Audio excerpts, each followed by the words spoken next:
everybody, I'm here with kind of an emergency review of the UNIZ IBEE, and the reason it's kind of an emergency is this is currently on Kickstarter right now, and the company running it, there were a lot of unanswered questions. People wanted to know why they wouldn't get it to a reviewer. I actually backed the Kickstarter for $1, honestly, so I could go in and ask some of the tougher questions and find out, I want to make sure people in our community don't get scammed, don't get a bad product. So I wanted to jump in and get my 2 cents in to try to help people. UNIZ saw this, they saw people's responses to it, and they decided that they needed to get me a printer to test. So I give them credit for not being scared to send me one to test. So let me just give my caveats on this. So they sent it to me, I offered to pay for it, they sent it to me for free. Obviously, any of you who watch my channel know this won't influence me at all. I don't care about a free printer. I have 20 printers, okay? And I'm not gonna sell you guys out for another free printer, obviously. And I was more than happy to pay for it. They sent it, so that's good. I unboxed it as soon as I got it. I am going to test it very heavily, and and then we'll see, because the Kickstarter, I think, as I'm making this, has 7 or 8 days left, so I want to get this review done in a day or two. So I'm going to run it 24 hours, maybe 48 hours, and then finish my review. You see 2 lids here, and if you watched my wife unboxing, you saw her unbox 2 lids. I think there was an extra lid sent just because I think they wanted me to send me some of the resin to test out, and I guess they threw it in a lid to make it more secure in the packaging. So we don't need the second lid. Okay, so let's look at the machine first. Where should I start? Power is in the back. Okay. Right, so you can see the power in the back, fans in the back, cable ports in the back. There's a fan here, and it looks like there's a filter. I feel like I'm pretty sure I can see a filter in there. And the USB port is front side, on the left side right here. Now, this machine is heavy. I actually think probably at least 20 pounds there.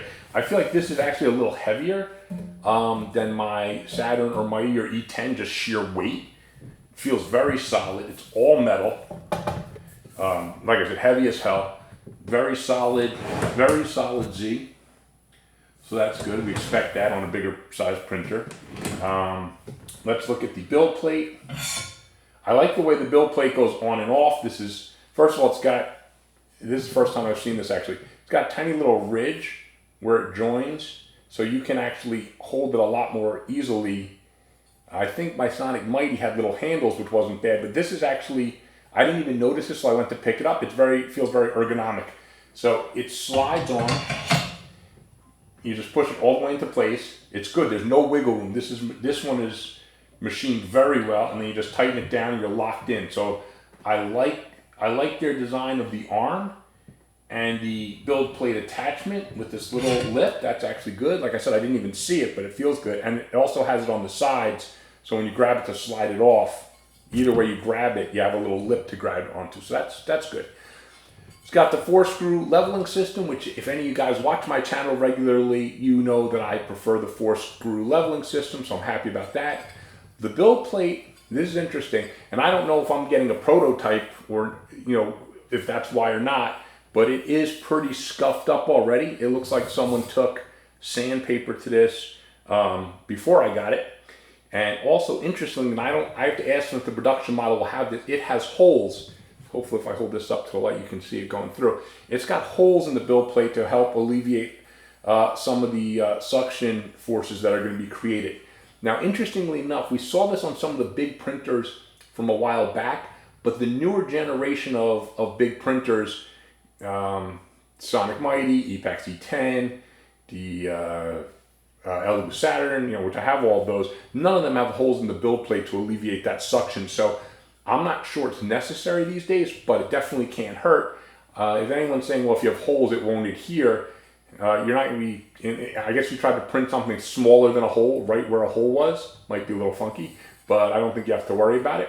So I don't know if I'll be able to tell if that helps or not, but it definitely should not hurt in any way, shape, or form.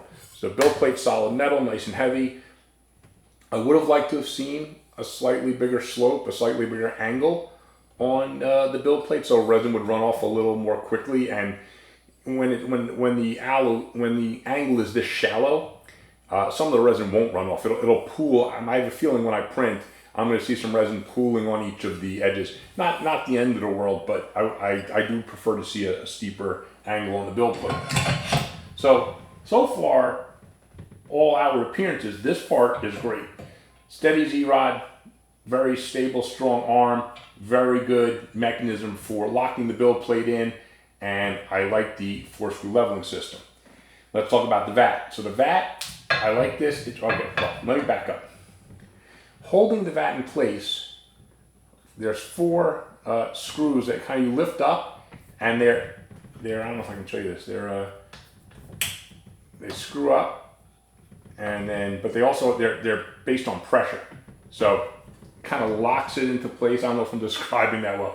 Yeah, spring loaded is what I might be looking for. They seem to be spring loaded, so once you turn this, it kind of presses the plate down, and it's very firmly in place. But to get it out is really easy. You just turn these, it kind of clicks up, and then boom.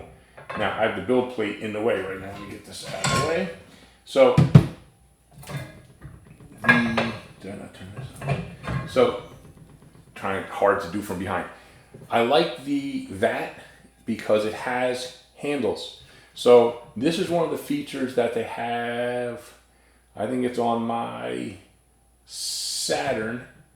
Has the handles, and I like the handles on the side of the plate. I still wish it had the little legs. I love vats on these bigger printers that have the little legs, but not the end of the world. But at least it has handles. That's good. Metal vat. Turn it over. It looks like standard for changing the FEP, so that's very normal. Not a bunch of extra screws or anything. It has the you guys know I like vats that have fill lines, of course, because you don't overfill, so that's good. Okay, let's look at the screen. It's got this is interesting. The whole screen is elevated above the chassis, above the body, I'd say about 2 millimeters. And this, it feels like a plastic cutout around here. And then there's also tape on that, between that and the screen. I don't think, like any of the other printers, I don't think there's a glass cover here. I think it's just a polarizing film directly on top of the mono screen. That's at least what it feels like to me. I'll double check with their customer service before I finish the review, hopefully get an answer. But I do not think there's any glass screen there. And let's look what else came in the package. Because interestingly enough, in the package, there is this plastic square, and it's way smaller than that would be. So I'm not actually sure what this is for. But let's see what else came in there before we talk about that some more. Warranty card. Now, I don't know if what's in my package is what's going to be in the production models, because this might just be basically a prototype, so it might not have all the right packaging. There was 1, 2, 3, looks like 4 FEPs, but these are too small. So someone from their company stuck in some FEPs, but they're not going to fit this vat. So let me see, what's this? And then, okay, so they did give me some spare FEPs that will fit. And now this is also something I've never seen, and this is not really a big plus or minus either way, but it has holes in it already. Every time I change FEP, of course, you have to puncture them. This has the holes. I guess that could be good, but also that means you have to line it up perfectly. So anyway, it does come with some extra FEPs. Let's see what else was in the box. Antenna goes right there. A USB stick. It says UNIZ on it, so at least they paid enough to get someone to put their name on it. I don't know who the maker is. I don't see any kind of label like a SanDisk or anything like that, so I'm not sure quality of the USB, but I'll be using it. While you're waiting for your prints, give you a top. Always handy. Microfiber.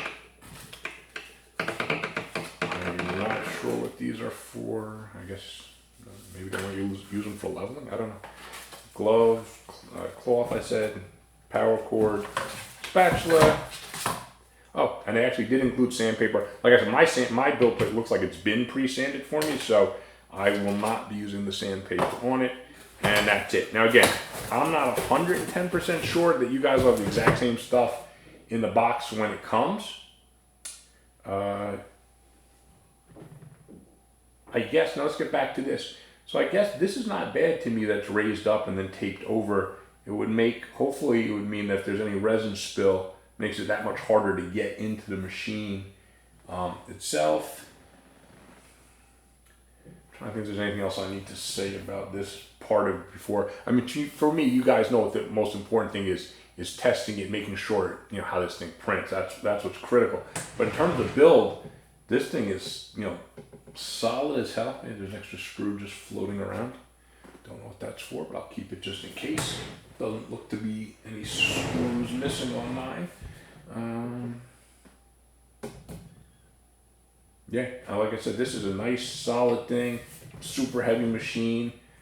I guess all that's left really is, and yeah, the way they've taped it and the way the screen is inserted, unlike some printers have had the issue of the screen actually being lower because of the tape on the side. The surface of this LCD screen is actually a little higher than the tape the way they did it. So the good thing there is you won't have that void that happens on some people report on some of their printers because of the way they're taped. They actually have a little void, which is bad. So this should be good for that. Let me just see what it looks like with the build plate back. With the vat back in place. Now, okay, it's pretty easy to insert. Oh, and when you put it on, even without clicking it in, it kind of, because the other part is raised, like I said, this kind of just like fits in. And you just turn this and press it down. This is kind of interesting, actually, this system. And when I put upward pressure, it's not going to come up with the print. There's no upward pressure, not moving it, so that's good. So these things, interesting design, seems to work. So I'm anxious to get printing. Hey everybody, my testing is done. I printed these 5 figures, and what I did was I did one each of the crossbowman and the dwarf at normal slow speeds. I did one each at extremely high speed settings where I set the lift speeds to the maximum their software would allow me, and then I printed one large version of the crossbow slinger. So I don't want to waste too much time talking before I show you pictures. So I'm going to go full screen on these so you get a good look. And if you look at first we're going to look at the dwarf. So if you look at the dwarf, it's clean, it's crisp. Both versions look basically exactly the same. So, you know, printing at higher speeds didn't seem to affect the print quality. And you can see the interesting thing, by the way, I love this resin. I'm gonna have to do a separate resin review because I was also shocked how much I liked this resin. But looking at these pictures, you can see just how nice it came out. But what you can't see is, this is gonna be hard to believe, this resin, because of the color, and I tried all different settings on my camera, it was a little hard to really capture. The prints actually look better in person than they do in these photos. Unfortunately, again, due to the color and the way I use flashes, I did try relighting setup. And these pictures might look good to you, but trust me, in person, these figures look better. So let's look at the crossbow slinger. It used to be a gunslinger, but this is the crossbow version. And if you guys know, if you watch my other review videos on resins or printers, what we're gonna look at here is his belt buckle. So let's focus him. We're gonna look at you know, how his eyes come out, because that's some serious detail in there, and it's very tiny. And we're gonna look at the pouch as well. So you can see these prints came out good. I was shocked. I only even tested a small, because I use my big printers for bigger things, but because this is a Kickstarter, I know some people might be buying this as their only printer. I want to test small figures with high detail to make sure this printer could capture, like my Sonic Mighty, my E10, my Saturn, these big 4K printers effectively print, as I always say, at 2K resolution because it is the same resolution as a small 2K printer. So I want to make sure this printer could do that. And here's what I'm shocked that I'm about to say. This printer, not only did these prints come out clearer and crisper than, say, my other big printers, these actually came out to the level where the detail's so good on these, they actually came out as crisp and clear somehow, even though they're definitely lower resolution because of the size. They came out as crisp and clear as the prints off my Sonic Mini 4K. So this is actually shocking to me. I was totally not expecting this. In fact, what I was going to do was just print a couple of big figures to test this out. But after testing out my first small figure, I decided to stay mostly small actually, because obviously you can get this kind of detail on a small figure. On a big figure, and you see the pictures, it can capture the detail easily. So basically the results are shocking, shockingly good. And I mean, I was more than pleasantly surprised. In fact, when I pulled the first one off, which was the dwarf, I actually took it to, my wife and kids, said, what do you think of this figure? And all of them, everyone looked at it, was like, oh my God, that's sharp and clear as hell. Like, my pictures aren't getting it properly. This stuff printed out, it's incredible. I mean, in person, this resin looks amazing. And normally, I don't like non-gray resins. And this one is a little tough for me to photo, actually, in terms of I'm not showing. But the way it looks in my hand it's incredible. I mean, I was not expecting this result at all. As you guys know, I came into this being kind of a skeptic. So to see the results that I got, shocking. It's actually shocking. On a printer this size, to get this kind of detail. I mean, I was happy with the detail I'm getting on my Saturn, my Mighty, and my E10. But this is better.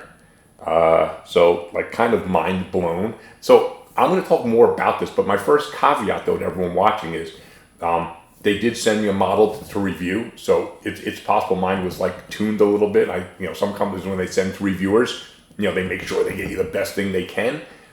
So if the production model that they send to people who back this Kickstarter, though, matches what I got, then I mean, it's excellent quality. So I still can't believe I'm saying this, but I'm going to say it again because I'm still trying to absorb this myself.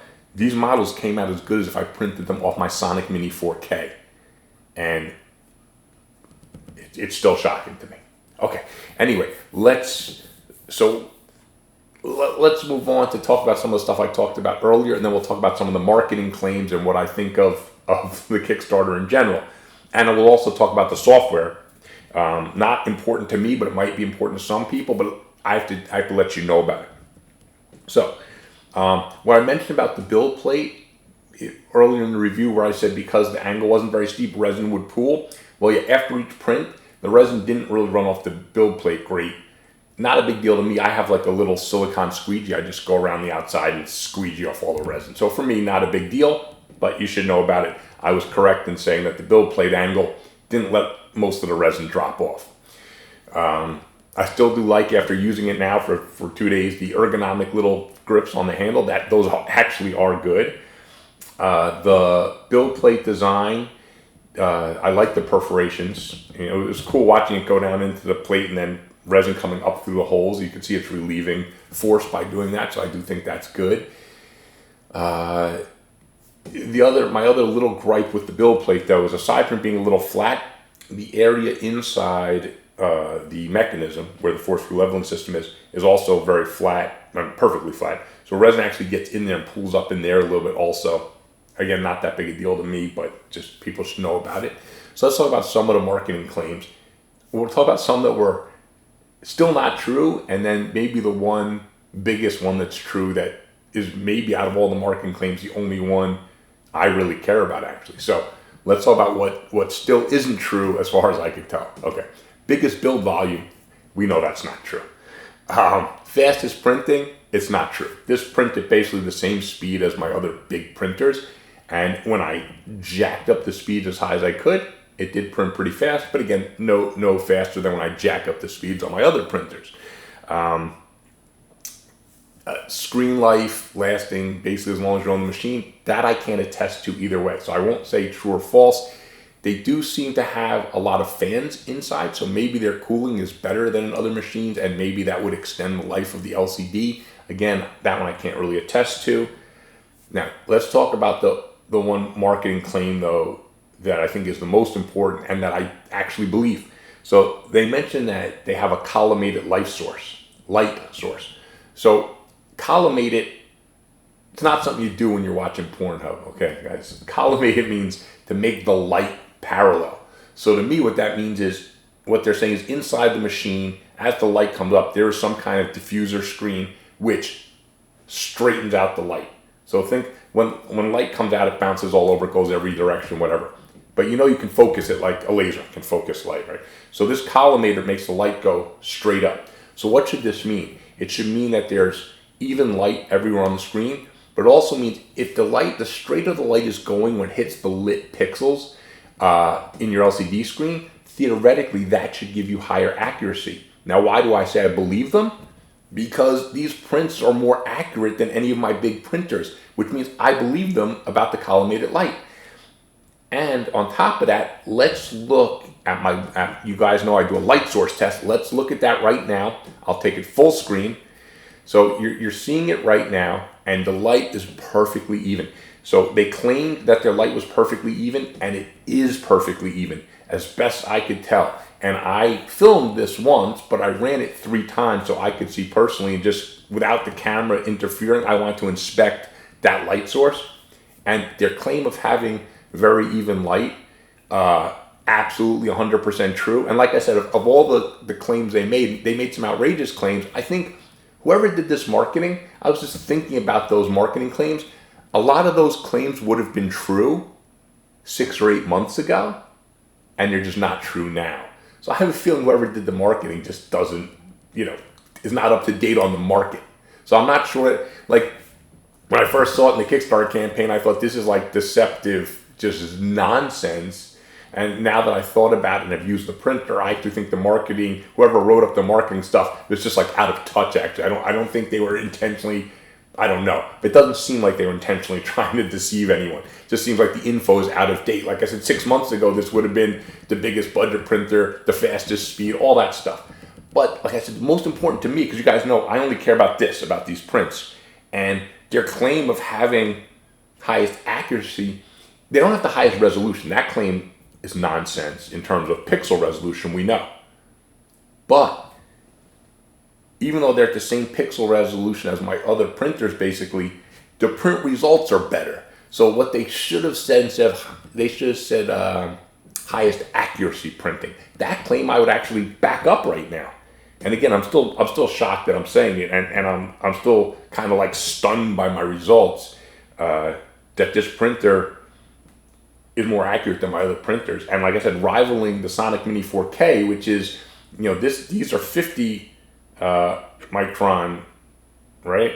And the Sonic Mini, I think, is 37 is its accuracy. So Sonic Mini 4K is significantly better resolution wise, and yet it's printed equally. So that really tells me that they did something very right with their light source and their light transmission. Oh, the other claim they made, and I talked to some industry insiders, and this is actually true. They claimed they pioneered the LCD technology, which at first I didn't know what to make of that. I didn't believe it, honestly, but I thought, I don't know. So I asked around, and some of the people at other companies actually told me that they did actually pioneer the LCD technology. So that's another claim that was true. Their claim that they invented the question mark, not true. Okay, sorry, that was an Austin Powers reference. So we've seen the prints, we've seen the light source. Now you ask me, well, Greg, does that mean I should back this? I hate telling people like spend money or not. I would just say all of my fears that I had about this Kickstarter when I just read through the campaign and when the company wasn't answering questions have been allayed. And not only that, after having personally tested the machine, I'm like shocked / impressed to hell how good it is. And this resin, I like this resin so much and the way it printed out that I'm actually going to I have to do a separate resin review. I have to go get a bunch more of their resin because they only sent me 2 small bottles, so I don't have enough to really test on all my other machines. But I want to test their resin on every machine I have and see, like this resin's incredible. I absolutely love it. So, what is there anything else the software? Oh my God. Okay. I cannot forget this. So their claims that they have good proprietary software. It might be true in the dental industry where the models are not like this, but let's have some fun.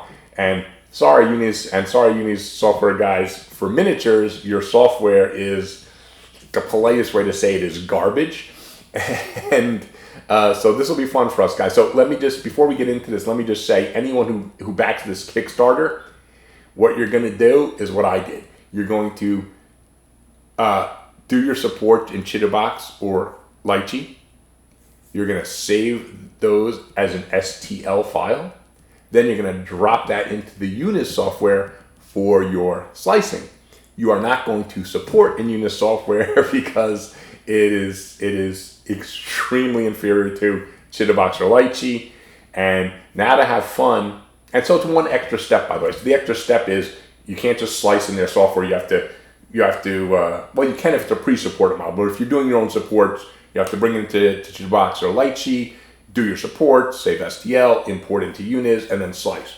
So gripe number one, when you actually go to save the file to disk, I mean, for me, the files were taking anywhere from 2 minutes up to 4.5 minutes to slice. Not the end of the world. It's a little annoying. So once I realized doing theirs, once I hit save, I had to go do something else. If I was watching the screen, I was getting very impatient. Number two, they have, and this part is just goofy, they market the kind of magic one-click print function. So let me go full screen and show you some pictures of the one-click print function in action. You guys can judge for yourself how good it is. I'm gonna weigh back in it. So the first one is, let's look at the crossbow slinger. On the right is their one-click magic function print, and on the left is my professionally supported gunslinger for comparison. And for the second one, and this one's even better, on the right is their one-click magic supported version of one of the crossbows he is holding, and on the left is my professionally supported crossbow. You can see their magic one-click print put one tiny support on the whole model, didn't support any of the overhangs. I mean, this when I saw this one, I was laughing like hell. So yes, anyone out there, if you're thinking you're buying this because it's going to be easy to print models because you're just going to one-click print and you're going to print models, no, that should be called one-click fail, not one-click print. But for me, this part doesn't matter at all because, of course, I'm using Chitterbox or Lychee, and I'm bringing my model in. So I actually don't care that their software is crap. And I think most of the people who are watching my review probably also don't care what their software is like. As long as it slices and prints, which it does amazing, I really don't think. But I have to go and tell you the truth. So if anyone out there was concerned, you want to use the software, then the answer is no, you're not using the software if you're printing miniatures. Maybe it works for teeth. I don't know. I didn't try to print any dental models. And I'm sure I guess teeth don't really have overhangs, so maybe the software works great for dentists, but for hobbyists, they need to work on it a lot, right? So that's it. So, I would never tell anyone to back a Kickstarter for a physical product. I would never say back this Kickstarter. What I will say is if you're looking at backing this, a lot of the unanswered questions, a lot of the fears, a lot of the concern that I had is by far out the window. Their resin is amazing. This thing prints. I'm still in shock how well it printed. And so, again, the caveat, if what I got is a production model and not like a tuned prototype, if you get what I got, then for $450, I will say this is a bargain and a half. It's interesting. This little thing was like an interesting journey for me because I started on one end of the spectrum. Honestly, I was ready to slam the crap out of this machine. I was ready to, pick it apart, honestly, and pick the company apart. Just my preconceptions from that incorrect marketing material and from reading through the Kickstarter and their initial slowness, I guess. I thought it was reluctance, but maybe it was just slowness to address the questions that people were asking, that I was asking. Their failure to send out machines, to reviewers. So all those things had me preconceived, biased, and ready to just slam. And then, I was turned around as soon as I saw the first print came off. I was like, holy hell, this thing's unbelievable. So like, I got turned around pretty quickly. And like I said, but I'm not overlooking flaws. Like I said, there's things that could be better with the build plate. The software is, for hobbyists, the software is, absolute crap. Some of those marketing claims they made, and again, I think it's the unimportant ones, but some of those marketing claims they made are just flat out wrong. Like I said, looking at it now with a clearer eye, they were true 6 months ago. If this machine came out 6-8 months ago, almost all those claims would be true. But their marketing people need to update with the times. Competition, is out there already ahead of them. So those claims should be taken off the Kickstarter. But they can leave the claim that their collimated light source is amazing, and that their prints are incredible. So that's it. So, and I know I probably look like crap. I got dark circles under my eyes. I've been sick the last 2 days, but and I'm not looking for sympathy, but I want to push through and make this review for you guys. I know people are waiting for it, and I promised people I would do it. So even though I've been sick, I've been trying to soldier through so I could bring you this stuff, and I'm glad I did. And again, I'm going to show you these pictures again at the end of the video so you can study them if you want. Fantastic. And so everyone knows, I actually, after printing for 2 days, I went back and raised my $1 pledge to a $450 pledge so I can get a machine I actually want. I have one. I want another one. This actually I think is going to be my primary big printer, honestly. So that's it. So I hope this review helps you guys make a decision, whether it's a yes or no. I obviously don't care. I don't get paid. I'm not part of UNIZ. I originally started out ready to slam the company. So, whether you guys back or not, I don't care. I'm just trying to give you the information so that if you back or don't back, at least hopefully you're more comfortable with whatever decision you make.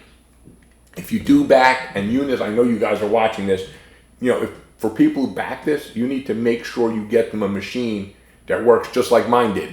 And if you do, I can tell you this, UNIZ, if you get everyone who backs this Kickstarter a machine like you got me, if that's the production machine, you will get market share, especially if you keep your price.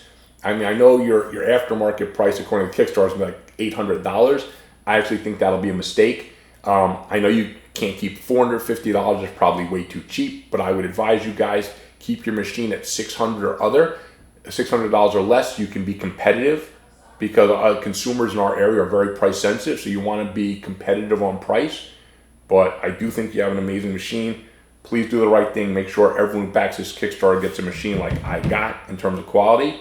And you guys are on track to start taking market share, I think. So that's it, everyone.